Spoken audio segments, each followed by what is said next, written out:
En agroécologie, tout comme en cuisine, il faut apprendre la recette et la suivre à la lettre. Que ce biofertilisant, cet engrais naturel, sera composé de ça, sciure de bois, tout simplement déchets de lapin, charbon, cendre. Laissez ensuite fermenter pendant 15 jours et voilà du bokashi, un engrais sans produits chimiques et tout aussi efficace. Nous avons utilisé une liste d'éléments très faciles à utiliser et peu coûteux. Parce que aussi l'agroécologie paysanne, il faut le dire, met un trait sur l'autonomie des femmes. Nous voulons, à travers ce projet, aider les femmes à être autonomes en évitant de dépenser assez pour l'achat des semences, pour l'achat des produits et tout ça.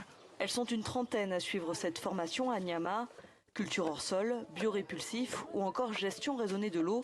En 3 mois, ces femmes voient déjà les résultats. On prenait ces produits chimiques-là. La première année, on produit. Mais la deuxième année, ce n'est plus ça. Il faut changer de parcelle pour pouvoir avoir plus de production.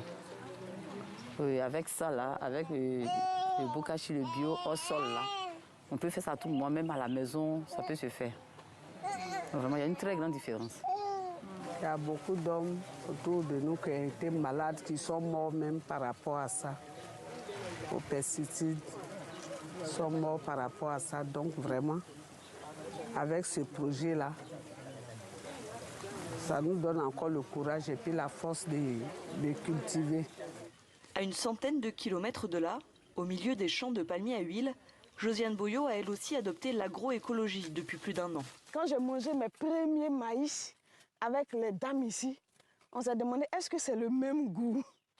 Est-ce que c'est le même goût?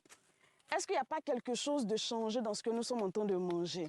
Gingembre, hibiscus, arachide ou encore manioc, ici tout est cultivé à la main en se réappropriant les méthodes ancestrales. C'est beaucoup plus fatigant. C'est vrai, c'est pas facile.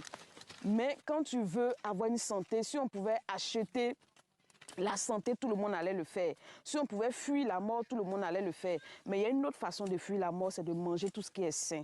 Un changement qui se fait sur le long terme. Josiane Boyo et les femmes du village continuent de se former. Ces paysans, ces agriculteurs qui ont changé fondamentalement leurs pratiques anciennes, il est très difficile de revenir de go ou de facto à l'agriculture. Mais avec un travail, avec ce qu'on leur explique, avec toutes les preuves, comme on l'a dit, avec la perturbation des saisons, c'est de leur devoir, c'est de leur responsabilité. C'est à leur avantage de pratiquer cette agriculture. En 4 ans, l'association a initié plus d'1 millier d'agriculteurs ivoiriens à l'agroécologie.